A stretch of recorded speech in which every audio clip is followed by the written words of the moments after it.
Hey, Bayek, it's me, Ian. And in today's video, we're going to look at this film. It is Saint Maud from 2019. Though with COVID, it got a delayed release generally and was more limited in 2020. That must have affected in terms of the box office returns on it. But it's quite a low budget film, independent. There was finances from Film 4 and British Film Institute. It's a British film again, yes.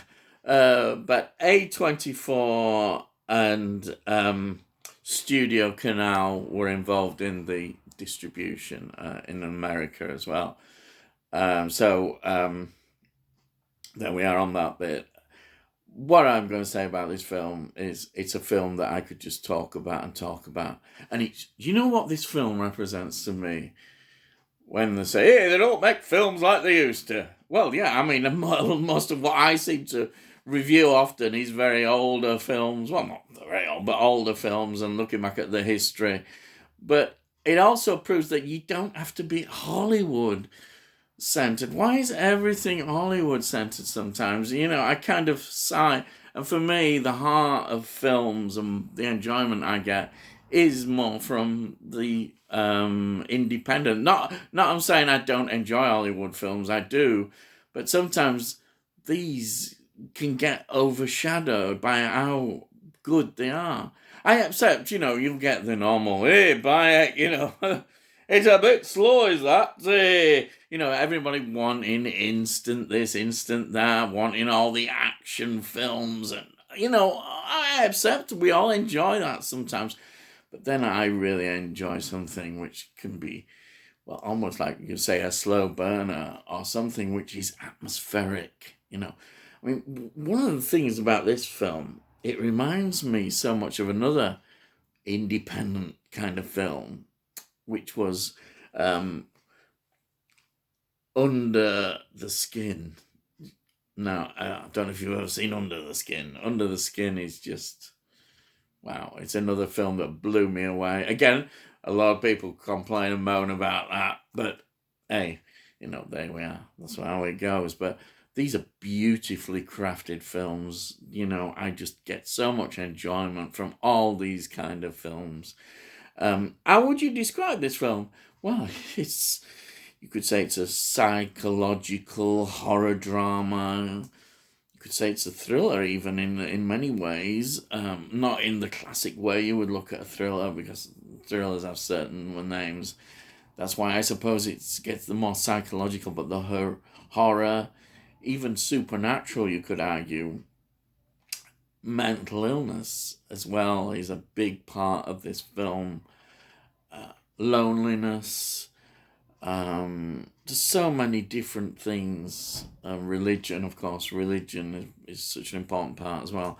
But just before I go on a bit more to discuss that, this is a debut direction from Rose Glass. She also wrote the script, and what a script it is, and she's very, very intelligent and clever, as you get to know on the extras when you hear her talk. She's really spot on, and the two major actors involved in the film totally agree. Now we have the Welsh actress. Now forgive my pronunciations. I think it's Morfydd Clark. She plays Katie, but is really known as what she becomes is Maud. And then the other actress is an American actress, very experienced in television as well as film roles at this kind of more independent sort of level, and TV more mainstream. Her name is Jennifer. Now, I think this is Ehle, Eel, and she plays Amanda, and they're the two key characters that this film revolves around. Um, another thing, I have to say this. You knew it was coming. Well, perhaps you didn't, but it was filmed in London, but also, yes, Scarborough. Hey, Yorkshire. Hey, Whitby and Scarborough, the Riviera of the country. And it's from Yorkshire. And Scarborough also has a lot of great memories from, when I was a child. And even I managed to take Jasmine when she was alive to Scarborough as well. I remember pushing her around in a wheelchair around Scarborough, and wow, Scarborough, she loved it as well. And how can you not love Scarborough? Scarborough and Whitby were fantastic places, and this is filmed in Scarborough as well, and the atmosphere is great. I just love seeing that. But that's just me going off again. There's always a Yorkshire connection if I can find one, and I found one. Right, I haven't found a Doctor Who or James Bond one this time, but there we are. Anyway,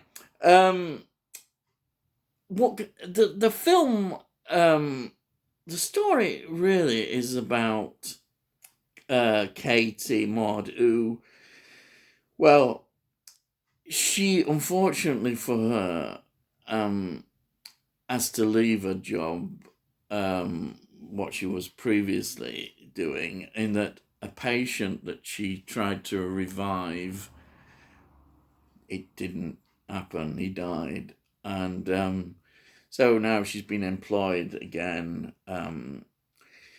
She's like a hospice kind of nurse, if you want to call her that, but goes to work for people who are terminally dying. And what happens is that she goes to work with Amanda, who is dying of cancer. She's a very colourful character.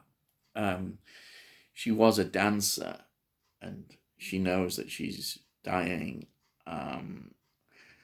And now, Maud, as we'll call her now, has recently converted, I think, for whatever reason, through her loneliness, and what happened to the other patient. She's become a Catholic, a Roman Catholic. And she sees it her mission to kind of save Amanda, who she knows is dying, who has a very interesting past and lifestyle, and her attitudes. She wants to kind of save her, and her sexuality as well, because she's into women, and one of the things that we see is that she pays money for this woman to come and visit her. She, in her last days, is getting that kind of enjoyment in life, because there's not much left of it. So she's that sexual side to her, and of course, Maud is really thinking, well, she needs saving from all this, so that, she'll go to heaven and all that sort of stuff, and that'd be great. And she thinks that she's the one to do that. But it's all sort of, she's hearing voices in her mind, and the loneliness builds up to some extent, but she's latched on to Amanda, and this is important now to her, and nothing is going to stop her saving her. And she becomes more and more involved, and her religion is so important to her. She it's quite well, it's the sadomasochist side of religion, which we've seen examined in other films. I always think of things like Martyr, the French film, where the people involved in that are seeing how much suffering and how much self-flagellation and pain can be inflicted to reach to a higher state. And to some extent, Maud is like that. She's using the religious things that the Catholic Church was, to some extent, renowned for at one time, inflicting pain and things on herself to try and raise up that. But you could see there's also sexual connotations to that, especially as sometimes, like, when we look back at her behavior, she's been, on the other hand, before she was really into Catholicism, very sort of, well, promiscuous, if you want, in sleeping around. But again, all that is to do with loneliness. She was never really connecting with anything. It was just something she did and experienced.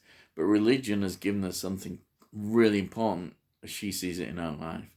And that is expressed her devotion in all these other ways.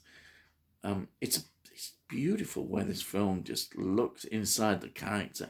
And also we look in to see how Amanda, and then as it all develops, I'm not going to go into how the whole story develops, but it develops. You can see what is happening as you watch it, and it's coming, and it's so beautifully done. Everything, every scene, the way it's filmed, it's just wonderful piece of cinematography as well. And the way she's directed it and written it, it's just such a wonderful film. I mean, that's all. And the ending is shocking as well. But you understand the ending. You can see where that ending is coming from. And I think also when people look at mental illness, they may get an understanding about how that can be, that people have these experiences. And that's another interesting aspect to this film. This is the sort of film that you can just talk about. And for me, I just can't help but rewatch it again and again. It stays with me, and it's such a wonderful piece of art. It's a wonderful film. It's why I love films. This is the passion I feel when I see a film like this. It gives me the same sort of passion that I can enjoy through watching the great Hammer films as much, and seeing this in the modern way, or Midsommar, or brilliant films like that. There's such a wide range of kind of films that we can watch in this horror, thriller, psychological stuff. Horror now is such a wide term, but this is just a fantastic film. And even if you're not totally into horror, I think you can get a lot of enjoyment from this as well. But as I say, it's not gonna be everybody's cup of tea, because they're just not used to that feeling of building up into a story, and they're not used to just getting a feeling and about the atmosphere of a film, digging into people's characters. They're not into that, or the way that a film can express itself through the feelings. This is another thing where you can watch a film and images give you that feeling, or even the music linked with those images. It's such a wonderful, entertaining experience, and I can't help but love a film like this. I'm just rabbiting away, and I'm so thankful and grateful, and I want to see more films like this, and there's room for all kinds of these kind of films. We don't have to stick with all this Hollywood stuff all the time and big blockbusters. There's films that have atmosphere. Films where narratives may be different to what you expect. Films that don't always have linear looks at time. Flashbacks, even. I know a lot of these are controversial because I've heard people discussing why they don't like all this. But I love it because it's like life. It's how we live, how we actually live quite often in the past, thinking about the future. We imagine all sorts of things, our experiences as well. And when you get a film that actually really reflects that, then you are onto something special. And it's why I love films and why I'll continue to love, just want to share my passion, and hopefully other people can share that passion and enjoy it. So, anyhow, this film is quite reasonably priced on Amazon, and you probably can get it cheaper looking around. I got this quite a bargain price. It's also got some really good extras on it, and you get interviews with the cast and the director. You get the whole package really on this, and I highly recommend this. It's such a good Blu-ray, it really is. So there it is. I could, as I say, go on a bit more about it, but if you've not seen this, give it a try. It's Saint Maud from 2019, and that's it. That's me for them done now. Subscribe if you're interested. You want to hear more of me babbling on and rambling on and whatever I do. If you like it, please give it a like. Just give it a like, and there we are. It costs no, as I always say. Just listening to me going on, there we are. So all I've got to say is, I'll see thee, and I'll see thee again.